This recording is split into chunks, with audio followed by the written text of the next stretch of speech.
अस्सलामुअलैकुम दोस्तों, आज मैं इस लेक्चर में आप सबको आर एस फ्लिप फ्लॉप के बारे में बताऊंगा। तो अगर आप यहाँ पर ये कॉम्बिनेशनल डायग्राम देखें तो ये आर एस लैश की कॉम्बिनेशनल डायग्राम है। इसी से हम आर एस फ्लिप फ्लॉप के कॉम्बिनेशनल डायग्राम बनाएंगे। अब अगर आप देखें ये जो डायग्राम है ये इस तरह बनाएंगे आर एस फ्लिप फ्लॉप की। लेकिन अगर आप देखें यहाँ पर एंड गेट को एटलीस्ट 3 इनपुट्स चाहिए। तो यहाँ पर देखें यहाँ पे सिंगल इनपुट है, एक आर के साथ है, एक एस के साथ है। तो अब हम इसे एक एक इनपुट और चाहिए तभी ये एंड गेट वर्क करेगा। इस वजह से मैंने क्या किया, मैंने एक सी पी नाम के वेरिएबल से इन दोनों के साथ टू इनपुट्स अटैच कर दी। इसके साथ भी टू हो गई अब, और इसी के साथ इसी तरह इस एंड गेट के साथ 2 इनपुट्स हो गई। और सी पी का मतलब है क्लॉक पल्स। अब ये जो डायग्राम आप देख रहे हैं ये आर एस फ्लिप फ्लॉप की कॉम्बिनेशनल डायग्राम है। अब ये कॉम्बिनेशनल डायग्राम किस तरह वर्क करेगी अभी मैं आपको ट्रुथ टेबल कराऊंगा तो आपको बहुत इजी समझ आ जाएगी। तो अगर आप इस पे गौर करें तो यहाँ पर हमारे पास जो सॉलिड इनपुट्स हैं, मीन्स के जो ठोस इनपुट्स हैं वो 3 ही हैं, आर एस और क्यू। क्योंकि क्यू कॉम्प्लीमेंट तो हमें पता है उसके ऑपोजिट होगा। तो इस वजह से फिर हम इन तीनों इनपुट्स को ट्रुथ टेबल में लेंगे। क्यू कॉम्प्लीमेंट लेने की जरूरत ही नहीं है, तो हमें पता है उसके ऑपोजिट ही होना है। मीन्स के यूँ यानी कि आर एस और क्यू टी एज इनपुट होंगी। तो ये 3 इनपुट्स हैं, मीन्स के 2 की पावर 3 जो कि 8 होता है। इसका मतलब है कि टोटल 8 पॉसिबल आउटकम्स होंगी। यहाँ पर देखिए मैंने 8 पॉसिबल आउटकम्स लिखती हैं। तो अगर आप ये ट्रुथ टेबल देखें, ये जो मैंने यहाँ पे लिखा हुआ है, जो मैंने आपको लास्ट लेक्चर में कराया था इसके आर एस लैच वाले लेक्चर में, पे हमने देखा था कि ये आउटपुट्स आई हैं और ये मैंने आपको बताया था कि ये किस तरह आई है। तो अगर आप गौर करें तो ये जो डायग्राम है ये भी आर एस लैच से बन रही है। मीन्स के इसका जो ट्रुथ टेबल है आर एस फ्लिप फ्लॉप का, ये भी आर एस लैच की मदद से बहुत ईजिली बन सकता है। तो ये देखें, अगर आप देखें ये जो क्लॉक पल्स है ये जाहिर बात है ये एक वक्त में या 1 होगा या 0 होगा। अगर ये 1 होता है, मीन्स के अगर क्लॉक पल्स अपवर्ड है, तो एंड गेट देखें तो एंड गेट क्या होता है, उससे दोनों इनपुट्स यानी जितनी भी इनपुट्स हैं 1 चाहिए होती हैं। तो एक एंड गेट को यानी इस तरह से भी 1 मिल जाएगा, इसी तरह इस एंड गेट को भी 1 मिल जाएगा। अब गौर करें तो एंड गेट हमें क्या करता है, वो हमें प्रोडक्ट देता है। उसके इनपुट में हम जो इनपुट की प्रोडक्ट देता है, तो यहाँ पे देखें अगर हम सी पी को 1 कर देंगे तो ये 1 इंटू आर जो है, इसके 2 इनपुट्स है ना, एक ये सी पी है और एक आर है, तो 1 into R is equal R. तो ये देखें फिर हमारे पास क्या आएगा, आर आएगा और ये एस आएगा। जब हमारे पास सी पी क्या होगा, 1 होगा, तो फिर हमारा यानी ये आर एस लैच की तरह काम करेगा। तो फिर हमारे पास जहाँ पे जो भी आउटपुट आएगी वो आर एस लैच वाली ही आएंगी। लेकिन कब, जब हमारा क्लॉक पल्स जो है वो 1 होगा, उसकी जो इनपुट होगी 1 होगी। तो फिर हमें क्या करना पड़ेगा, हमें फिर एक क्लॉक पल्स वाली इनपुट भी करनी पड़ेगी, लिखनी पड़ेगी। तो फिर क्लॉक पल्स वाली जब इनपुट 1 होगी तभी हमारा आर एस लैच की तरह वर्क करेगा। इन केस अगर ये आर सी पी जो है ये इनपुट अगर 0 हो गई फिर क्या होगा, तो फिर यहाँ पर आप देखें फिर हमारा जो होगा एंड गेट यानी इन दोनों की प्रोडक्ट करता है। तो क्लॉक पल्स अगर 0 हो गई तो 0 इंटू आर इज इक्वल 0। इसी तरह 0 इंटू एस यानी कि डॉट प्रोडक्ट हो रही है इन दोनों की, तो आंसर हमारा क्या रहा है, 0 आ रहा है। तो यानी कि हमारे पास आर में कुछ भी हो या एस में फिर कुछ भी हो, जब हमारी क्लॉक पल्स होएगी 0 है तो आर और एस में वट एवर जो मर्जी हो तुम्हारा आउटपुट जो होगा वो 0 होगा। इस वजह से हम आर एस को यहाँ पे करते हैं डोंट केयर, मींस के यूं कि फिर हमारा आर और एस जो मर्जी हो, हमारी आउटपुट जो आनी है वो क्या आनी है, 0 आनी है। यानी कि यहाँ पर जो है हमारी आउटपुट क्या होगी, ये 0 होगी। यानी कि ये इस लाइन, ये जो लाइन है ये भी 0 होगी। इसी तरह ये वाली लाइन भी जो है ये इस नॉर गेट के लिए, इस नॉर गेट के लिए क्या होगी, 0 होगी। तो हमारा क्लॉक पल्स 0 होगा। यानी कि मीन्स के फिर ये जो चीज़ है ये ऐसे ही होगी और 0 0 है, यानी कि ये। तो अब जब यानी कि हमारा आर और एस जो है, यानी कि अगर आर एस लैच देखें तो आर एस लैच यानी यहाँ पर क्या होगा, 0 0। तो आर एस लैच जब 0 0 होता है तो हमें आउटपुट में क्या मिलता है, 0 मिलता है। और क्यू टी अगर हम यहाँ पे देखें तो यानी कि वही चीज़ मिलती है जो हमारे पास क्यू टी में होता है। क्योंकि जब देखें दोनों 0 0 हैं यानी आर और एस 0 हैं, तो हमारे पास जो आउटपुट आ रही है क्यू टी प्लस 1 में वही आ रही है जो क्यू टी में इनपुट है। यानी क्यू टी प्लस 1 में 0 है, वो क्यों आ रहा है, जब क्यू टी में 0 है। अगर क्यू टी में 1 है तो क्यू टी प्लस 1 में क्या आ रहा है, 1 आ रहा है। तो इस वजह से मैंने ये क्या लिखा यहाँ पे कि क्यू यानी जो मर्जी है, चाहे वो 0 है या 1 है, तो हमारी आउटपुट में क्या आएगा, जो क्यू टी यानी जो ये चीज़ होगी वही आएगी यहाँ पर। उम्मीद है कि आपको यहाँ तक समझ आया होगा। इस तरह इसका कॉम्पैक्ट टेबल भी उसी तरह बनेगा। अगर किसी दोस्त को इसमें प्रॉब्लम है कि ये हम किस तरह लिख रहे हैं यहाँ पे आउटपुट्स, अगर किसी को नहीं पता तो वो आर एस लैच वाले लेक्चर को देखे जिसका मैंने डिस्क्रिप्शन में लिंक रखा हुआ है। तो पहले वो समझेगा तो ये उसे ऑटोमेटिकली समझ आ जाएगी। इस वजह से परेशान नहीं होना आपने। इसका कॉम्पैक्ट टेबल भी उसी तरह बनेगा जिस तरह आर एस लैच का बनता है। और इसके जो करेक्टरिस्टिक टेबल है, तो करेक्टरिस्टिक टेबल का मतलब ये नहीं होता है जो इसकी एक्सप्रेशन निकलती है यूजिंग के मैप, चाहे आप के मैप से निकालें चाहे ऐसे निकालें। तो करेक्टरिस्टिक टेबल का मतलब होता है कि जो उसकी एक्सप्रेशन है, तो ये जो एक्सप्रेशन है ये भी मैंने सारा बताया है। तो इसकी एक्सप्रेशन इस तरह निकलती है, ये सारा आर एस लैच वाले लेक्चर में तो सारा उसी तरह है। और इसी तरह कॉम्पैक्ट टेबल भी उसी तरह है। क्लॉक पल्स अपवर्ड का मतलब है मीन्स के क्लॉक पल्स की वैल्यू 1 है, और अगर डाउनवर्ड होगी तो मीन्स के 0 है। तो यहाँ पे मैंने एक किस्म का ई नाम का वेरिएबल लिखा हुआ है जब यही बता रहा है कि अगर क्लॉक पल्स 1 अपवर्ड होगी तो इनेबल इनपुट 1 होगी। इसी तरह अगर ये अपवर्ड है तो 1 अपवर्ड 1 अपवर्ड 1, और अगर डाउनवर्ड है तो 0। और ये सारा कुछ इसी तरह है। कम्पैक्ट टेबल कैसे निकला ये भी RS स्लैश वाले लेक्चर मैंने सारा बताया हुआ है, तो वो सारा आप उस लेक्चर देखोगे तो आपको ऑटोमेटिकली समझ आ जाएगी। मैं RS फ्लिप फ्लॉप की ब्लॉक डायग्राम को भी डिस्कस करता हूँ। ये डायग्राम है ये RS फ्लिप फ्लॉप की, जिसमें R और S जो है वो एज ए इनपुट के तौर पे जाते हैं, और ये RS फ्लिप फ्लॉप लिखा हुआ है, नहीं RS का मतलब RS और FF का मतलब फ्लिप फ्लॉप।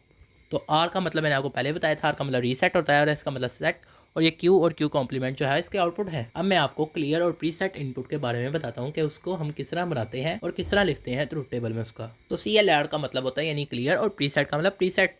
ये दोनों जो इनपुट्स होती हैं, सबसे पहले आपको ये पता होना चाहिए ये एक्टिव लो इनपुट्स होती है। एक्टिव लो इनपुट्स का क्या मतलब है? एक्टिव लो में इनपुट्स का मतलब है यानी कि हम इनको लो इनपुट देते हैं तभी ये एक्टिव होती हैं। मींस के यानी कि जब हम इनको जीरो देते हैं इनपुट, यानी कि जैसे यहाँ पे ट्रुथ टेबल बनाया है, जीरो इनपुट देंगे तभी ये एक्टिव होंगे। तो ये इसके बारे में बहुत कन्फ्यूजन होती है बहुत से दोस्तों को। आज मैं इस लेक्चर में वो सारी कन्फ्यूजन आपकी दूर कर दूंगा इंशाल्लाह। जो CLR इनपुट है ये जब एक्टिव होती है, मीन्स के जब हम इसे जीरो देते हैं तो ये कहता है जो आउटपुट आए वो भी जीरो आए, मीन्स के QT+1 जो है वो जीरो आए। इसी तरह जब प्रीसेट इनपुट यानी जब एक्टिव होती है, मीन्स के जब जीरो होती है तो ये कहता है QT+1 इनपुट आउटपुट जो है वो 1 आए। ये मैंने साइड पे ब्रैकेट में लिख दिया है कि ये कब कहता है कि QT+1 जीरो हो, जब ये एक्टिव हो। एक्टिव का मतलब यानी जब CLR भी जीरो हो और PRE यानी प्रीसेट भी जीरो हो। CLR का मतलब क्लियर। तो जब क्लियर इनपुट एक्टिव होगी तो वो कहेगा कि QT+1 जो है वो जीरो कर दो, और जब प्रीसेट इनपुट एक्टिव होगी तो वो कहेगा QT+1 1 कर दो। अब यहाँ पे आप देखें ट्रुथ टेबल, अब यहाँ पे भी CLR जो है वो भी जीरो है और प्रीसेट भी इनपुट जीरो है, लेकिन ये क्या कहता है? ये कहता है QT को जीरो कर दो यानी CLR, और ये प्रीसेट यानी इसके मुताबिक कहता है इसको 1 कर दो। तो यानी कि एक कह रहा है जीरो कर दो, एक कह रहा है 1 कर दो। तो यहाँ पे ये दोनों जो है एक वक्त में ये पॉसिबल नहीं है कि QT इनपुट जो है वो जीरो भी हो और 1 भी हो, है तो दोनों एक्टिव, क्योंकि दोनों जब एक्टिव है तो इसका मतलब है दोनों, एक कह रहा है जीरो कर दो, एक कहता है 1 कर दो। तो एक वक्त में दोनों वैल्यूज होना पॉसिबल नहीं है, तो ऐसे हम कहेंगे ये वाला जो फंक्शन है ये इनवैलिड है इसके लिए। इसी तरह दूसरे में देखें, CLR एक्टिव है, जीरो है, और प्रीसेट इनपुट 1 है। तो जब प्रीसेट इनपुट 1 होती है तो इसका मतलब ये एक्टिव नहीं है। ये दोनों तभी एक्टिव होंगी जब इनके इनपुट 0 0 होंगी। तब देखें अब CLR जो है वो जीरो है, मीन्स के CLR इस वक्त एक्टिव है। CLR एक्टिव होता है तो वो कहता है QT जो है वो हमारा जीरो हो जाए।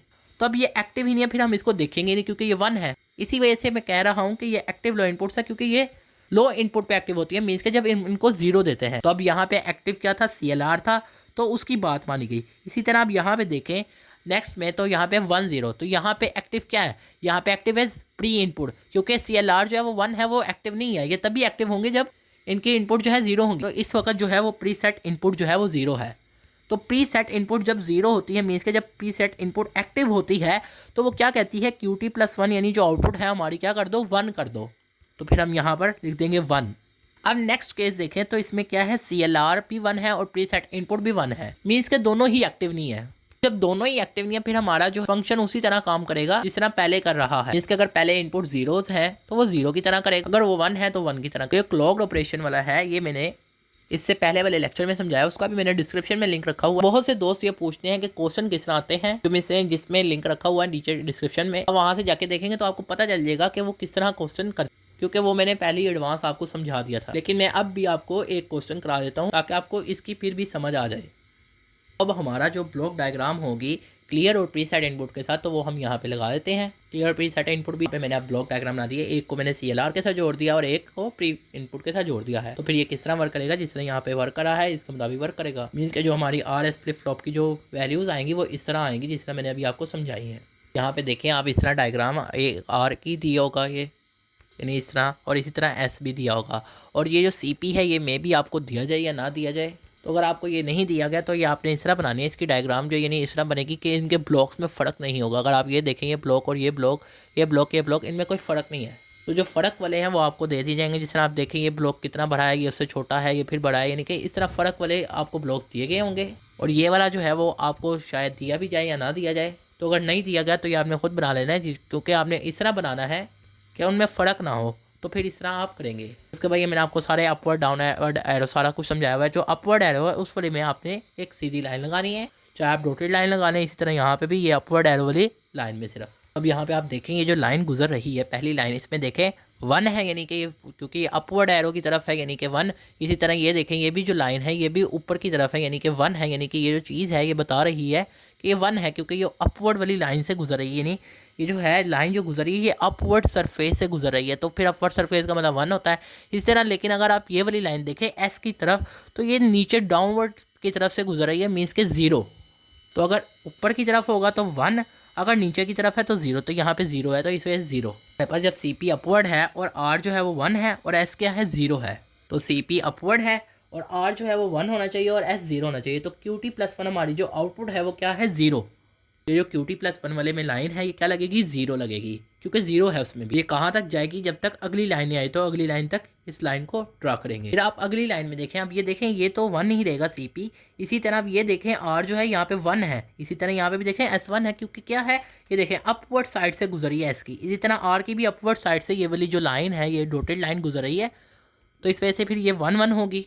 जब आर भी वन और एस भी वन होगा तब हमारा ट्रूथ टेबल में क्या है, अगर आप यहाँ पे देखें जब आर भी वन है और एस भी वन है, क्यू टी प्लस वन क्या कह रहा है, एक्स, यानी इनवैलिड या डोंट केयर। तो फिर अब हम यहाँ पे क्या कर देंगे, डोंट केयर ड्रा कर देंगे। तो डोंट केयर को इस तरह हम डायग्राम में, इस तरह की डायग्राम में शो करते हैं, यानी कि ये जो चीज़ है ये डोंट केयर बता रही है। उसके बाद नेक्स्ट देखें, मीन्स कि ये वाली डॉटेड लाइन, यहाँ पे देखें अगर आप गौर करें ये डॉटेड लाइन है ये आर की नीचे वाली बाउंड, नीचे वाली सरफेस के गुजर रही है ये डॉटेड लाइन। इसी तरह ये एस की भी नीचे वाली सरफेस है, तो फिर आर और एस क्या होंगे, जीरो जीरो होंगे। तो जब आर और एस दोनों जीरो जीरो हो तो हमारे पास क्यू टी प्लस वन क्या आता है, क्यू टी मीन्स के नो चेंज। नो चेंज का मतलब यानी कि जो चीज़ चल रही है पीछे को वही चीज़ यहाँ पे ड्रा कर दो। तो पीछे क्या चल रहा है, पीछे डोंट केयर है, यानी कि ये वाली लाइन है, तो ये फिर हम आगे भी इसी तरह ये वाली लाइन आगे ड्रा कर दो, मीन्स के यूँ। यहाँ पर आप देखें क्लॉक्ड ऑपरेशन वाला, क्लॉक्ड ऑपरेशन का मतलब भी यही है कि जो चीज़ पीछे चल रही है वही चीज़ आगे ड्रा कर दो, तो ये क्लॉक्ड ऑपरेशन का मतलब था।